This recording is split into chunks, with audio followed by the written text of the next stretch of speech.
이 시간에는 1.2.2 복소수의 덧셈에 대해서 살펴보겠습니다. 앞 시간에 복소수는 복소평면에 있는 점으로 이해를 할 수가 있었습니다.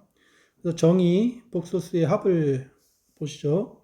자, 복소수 G1이 x1, y1이 있고 G2가 x2, y2가 있으면 성분끼리 더한 x1 더하기 x2, y1 더하기 y, 이것을 G1과 G2의 합이라고 하고 G1 더하기 G2로 이렇게 나타내죠. 여기서 덧셈 이 연산을 복소수의 덧셈이라고 합니다. 우리가 성분끼리 이렇게 더하는 것은 앞에서 살펴봤고, 이것을 이제 그림으로 이렇게 보면 그림 1-10에서 G1 이렇게 있고 G가 있으면 G1 더하기 G2는 앞에서 x1 더하기 x2, y1 더하기 y라고 그랬는데, 여기서 G2의 이 x좌표가 x이고 y좌표가 y이었습니다.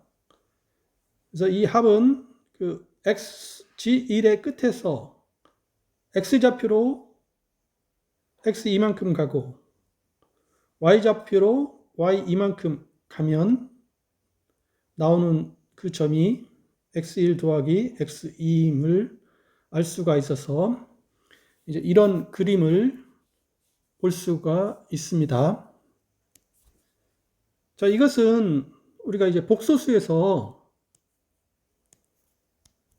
복소수를 이렇게 복소평면으로 나타내는데, 이때 이 x축에 있는 점, 이게 x, 0, 이게 이제 실수를 이 x축으로 나타낼 수 있죠. 실수 x를 x, 0으로 이렇게 나타낼 수가 있습니다. 그러면 실수인 복소수의 덧셈은 어떻게 되냐면, 이게 만약에 G1이 x1, 0이었고 G2가 x2, 0이었으면 이게 실수인 복소수인데, 이 두 개를 더하면 첫 번째 성분은 x1 더하기 x이고 두 번째 성분은 0 더하기 0이니까 0이 돼서 실수인 복소수가 됨을 확인할 수가 있습니다. 그러면 이렇게 실수인 덧셈이, 이 복소수 우리 덧셈이 이 실수인 덧셈을 확장한 것이라고 우리가 이해를 할 수가 있습니다.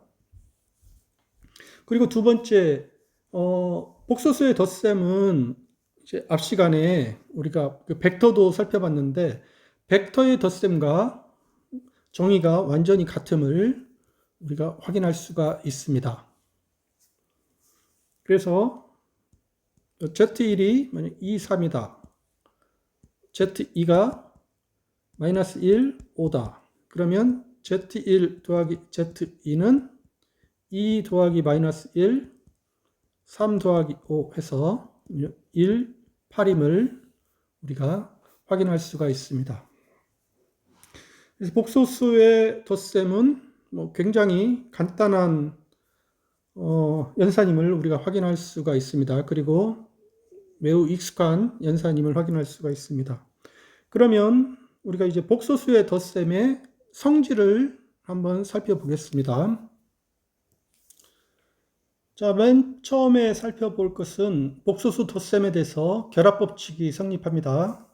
정리 1.9, 이 복소수 G1, G2, G3에 대해서 G1 더하기 G 더하기 G3, 이거는 G1 더하기 G 더하기 G3과 같다. 이게 결합법칙이죠. 이 결합법칙의 증명은 아주 간단합니다. 이렇게 복소수를 이렇게 성분으로 나타내면 G1은 이렇게 나타내고 G를 이렇게 나타내면, 그러면 G1 더하기 G 더하기 G3은 이제 성분 G1은 G1 더하기 G였고 G 더하기 G3, 이거 복소수 덧셈에 대해서 계산하면 이렇게 되고, 다시 이 두 복소수를 더하면 이렇게 됨을 확인할 수가 있습니다. 이때 우리가 첫 번째 성분, 두 번째 성분이 실수인데 실수에 대한 결합 법칙을 적용해서 첫 번째 첫 번째 성분은 x1 더하기 x2 더하기 x3 이거는 결합 법칙을 적용하면 x1 더하기 x2 더하기 x3이 됨을 확인할 수 있고 y도 마찬가지 y1 더하기 y 더하기 y3은 y 더하기 y2 더하기 y3임을 확인할 수가 있습니다. 이걸 적용을 하면 위의 식에서 맨 처음 z1 더하기 z2 더하기 z3은 위에서 계산한 게 있고 여기에 각 성분의 결합 법칙을 적용을 하면 이렇게 바뀌죠. 그러면 이거 이제 복소수의 덧셈으로 적용하면 밑이 됨을 확인할 수 있고 G1 더하기 G 더하기 G3이 됨을 확인할 수가 있습니다. 이렇게 증명을 해서 복소수 덧셈도 실수의 덧셈처럼 결합 법칙이 성립함을 확인할 수가 있습니다. 다음에 이제 복소수 덧셈에 대한 항등원 성질을 보겠습니다. 우리가 복소수 덧셈에 대한 항등원을 정의를 할 수가 있는데 어떤 복소수 O가 모든 G에 대해서 G 더하기 O가 G가 되고 그리고 O 더하기 G가 되면 그러니까 그 O에다가 G를 더하면 항상 G가 되면은 우리가 이 O를 복소수 덧셈에 대한 항등원이 된다. 이 O에다가 더하면 원래 자신이 된다는 의미에서 항등원이 된다는 것을 알 수가 있습니다. 이렇게 항등원을 정의를 할 수가 있는데 그러면 우리가 바로 이 복소수 영영이 복소수 덧셈에 대한 항등원이라는 것을 확인할 수가 있습니다.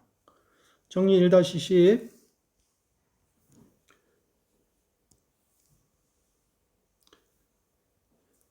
자, 복소수 영영은 복소수 덧셈에 대한 항등원이다. 이것은 위에 그 항등원에 대한 정의를 이용해서 바로 할 수가 있습니다.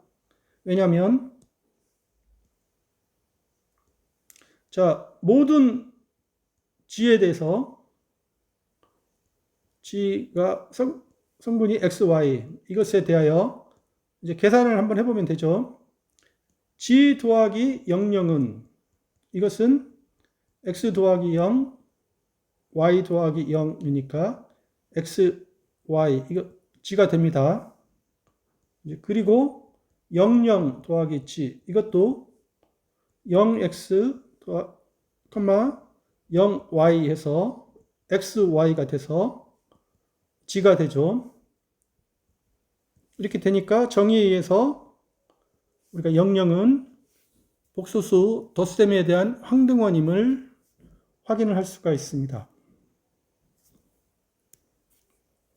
그래서 이제 00이 항등원이니까 항등원이 존재한다는 것까지 이제 알 수가 있는데 이제 항등원에 대해서 한 가지 더 항등원이 00이 있으니까 존재는 합니다. 그런데 이 덧셈에 대한 항등원은 유일하다. 앞에 00이 덧셈에 대한 항등원이었는데 그거 하나뿐이 없다 하는 것을 보일 수가 있습니다. 왜냐하면 만약에 00이 아니라 무슨 다른 어떤 항등원이 있다고 해보자. 자, O가 덧셈에 대한 항등원이라고 하자.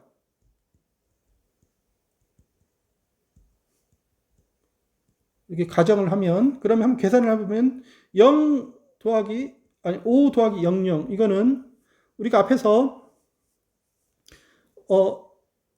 00이 항등원이고 지금 5가 항등원이라고 그랬으니까 자 00이 항등원이니까 이 계산은 0과 같습니다.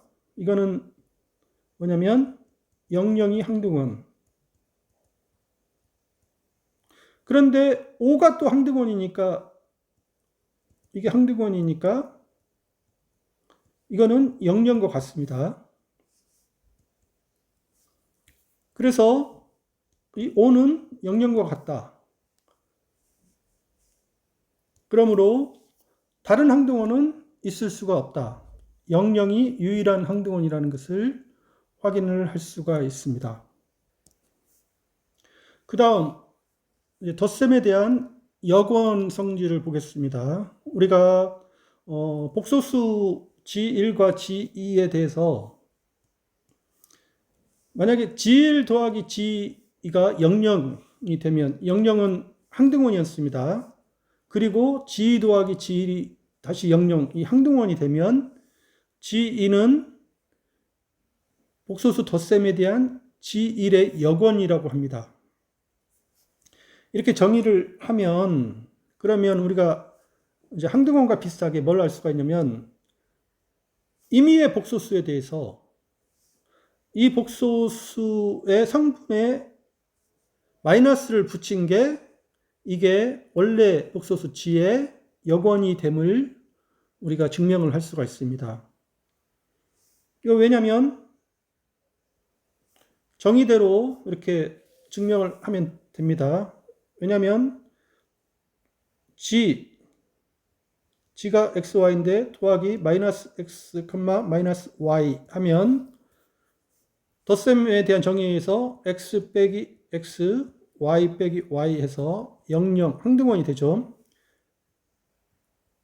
이 순서를 바꿔서 해도 마이너스 X, 마이너스 Y 더하기 X, Y 해도 이제 마이너스 X 더하기 X, 마이너스 Y 더하기 Y 해서 00 이렇게 항등원이 됐습니다. 이 두 개가 다 성립이 됐기 때문에 이제 복소수 마이너스 X, 마이너스 Y는 X, Y의 역원임을 우리가 확인할 수가 있습니다.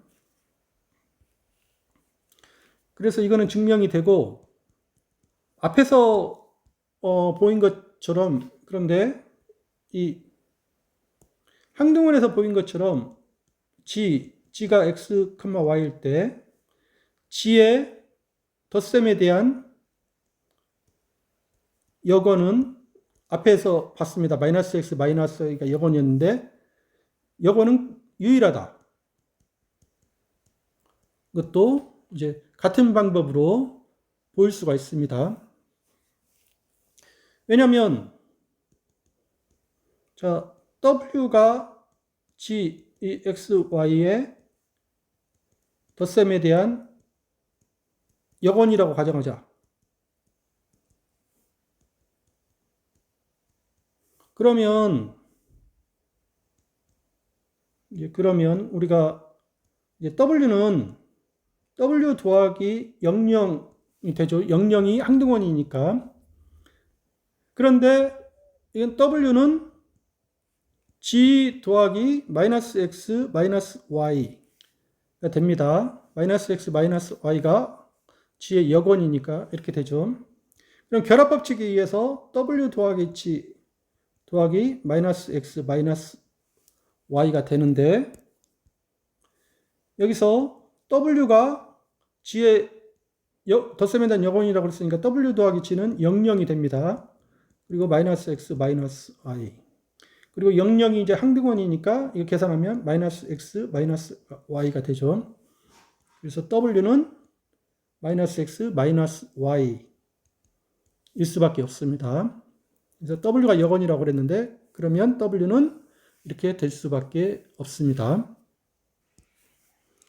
자, 마지막으로 복소수 덧셈에 대해서 교환법칙이 성립합니다. 자, 복소수 G1과 G에 대해서 G1 더하기 G2는 G2 더하기 G1이다. 왜냐하면 G1이 이제 X1, Y1, G2가 X2, Y2 이것에 대하여 계산을 정의대로 해보면 되죠.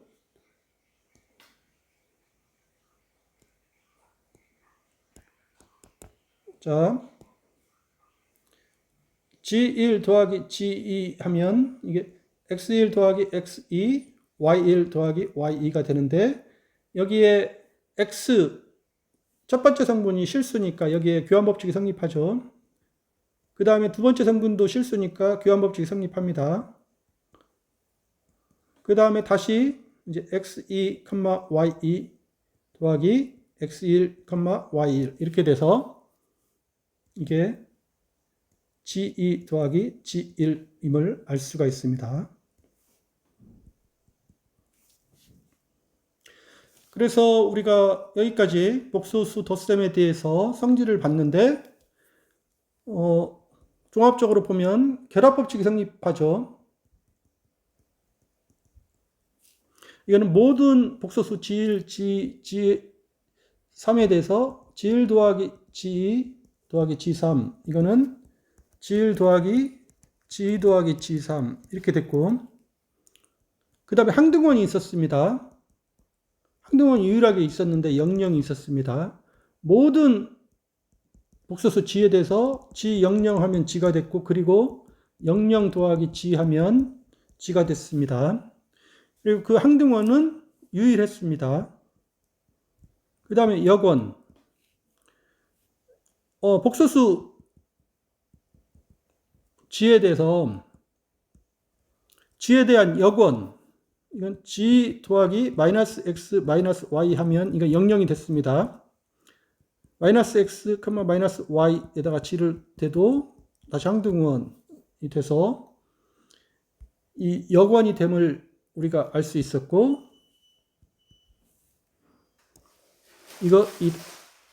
이다. 마지막 교환법칙. 모든 복소수 G1 더하기 G2는 G 더하기 G1이 됐습니다. 그래서 이 법칙들이 성립이 됐는데 이 법칙들은 우리가 실수의 덧셈에서도 똑같이 성립이 된다는 것을 우리가 알 수가 있었고 복소수 덧셈은 실수의 덧셈의 성질을 그대로 받아와서 이런 법칙이 성립이 된다는 것을 확인할 수가 있습니다. 그리고 이것은 우리가 복소수 덧셈에 대해서 만약에 방정식을 이렇게 푼다. 이게 G 더하기 2, 3 이게 5 만약에 4 이런 방정식을 풀기 위해서는 이거 G, 2, 3 여기에 양변에 마이너스 2, 마이너스 3을 이렇게 더하면 그러면 여기에 이제 결합법칙을 적용을 하면